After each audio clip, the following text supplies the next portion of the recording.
नमस्कार, स्वागत है आपका इंडिया न्यूज 28 में। ये बात करते हैं मध्य प्रदेश की कुछ खास खबरों की। मध्य प्रदेश के रीवा में मोटर ट्रांसपोर्ट एसोसिएशन ने सौंपा ज्ञापन। दूसरे प्रदेशों में रजिस्टर्ड गाड़ियों पॉइंट 2 के अंतर्गत एवं ओवरलोड वाहन के संचालन के संबंध में कलेक्टर को सौंपा गया ज्ञापन।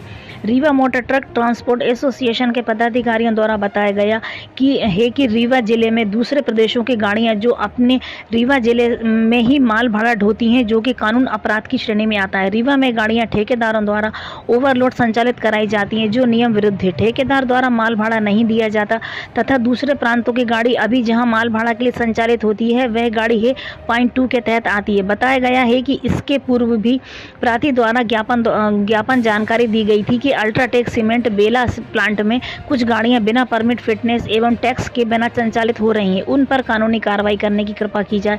वहीं कलेक्टर द्वारा बैठक की गई कि रीवा में मोटर ट्रांसपोर्ट ज्ञापन के सभी बिंदुओं पर आरटीओ रीवा को निर्देशित किया गया। आइए सुनाते हैं ट्रक ट्रांसपोर्ट के पदाधिकारियों ने मीडिया से क्या कहा। रीवा संभाग ब्यूरो राजीव तिवारी की रिपोर्ट।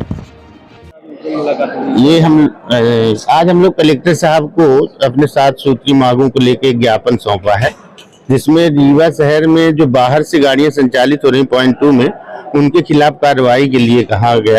आरटीओ साहब को हम लोगों ने एक ज्ञापन के माध्यम से बताया, और कुछ गाड़ियां जो बाहर प्रांतों से आके और फैक्ट्रियों में चल रही हैं, जिनके पास परमिट, फिटनेस नहीं है और संचालित हो रहे हैं, उनके खिलाफ भी कार्रवाई करने के लिए कलेक्टर साहब को हम लोगों ने ज्ञापन दिया है, जिसमें उन्होंने दिशा निर्देश माननीय आरटीओ साहब को दिया है।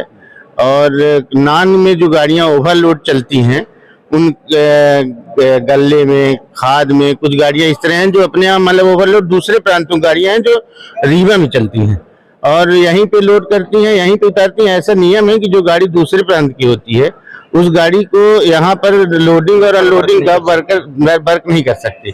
इसलिए उसके बारे में पॉइंट 2 के तहत कार्रवाई के लिए आरटीओ साहब को निर्देशित किया है कलेक्टर साहब ने। इन्हीं सब बिंदुओं पर हम लोगों ने, और ट्रांसपोर्ट नगर में एक हम लोगों की मांग है कि ट्रांसपोर्ट नगर में जो हमारे रीवा शहर के अंदर बड़े ट्रांसपोर्टर हैं, उनका जो माल शहर के अंदर उतरता है, क्योंकि नो एंट्री के कारण गाड़ियां अंदर आ नहीं सकती, इसलिए काफी परेशानी होती है हमारे ट्रांसपोर्टरों को। इसलिए ट्रांसपोर्ट नगर में उनको अपना ये सब काम करने के लिए स्थायी रूप से उन्हें बड़े गोडाउन टाइप के बना के दिए जाएं, या उन्हें जमीन आवंटित की जाए जिससे अपना खुद का गोडाउन बना दें। नाम बता दीजिए। Anil Tiwari, Rewa motor transport association. जो होते हैं परचून वाले, शहर के बाहर ट्रांसपोर्ट नगर में होते हैं, लेकिन यहाँ पे शहर के बिल्कुल अंदर ट्रांसपोर्ट दिया गया। पूरा चारों तरफ अतिक्रमण हो चुका है, जहाँ गाड़ी आने जाने में असुविधाएं होती हैं। वही कलेक्टर साहब से निवेदन किया था कि हमें भी बाहर ट्रांसपोर्ट नगर में जगह दी जाए, और ताकि हम लोग भी अपना काम सुचारू रूप से कर सकें।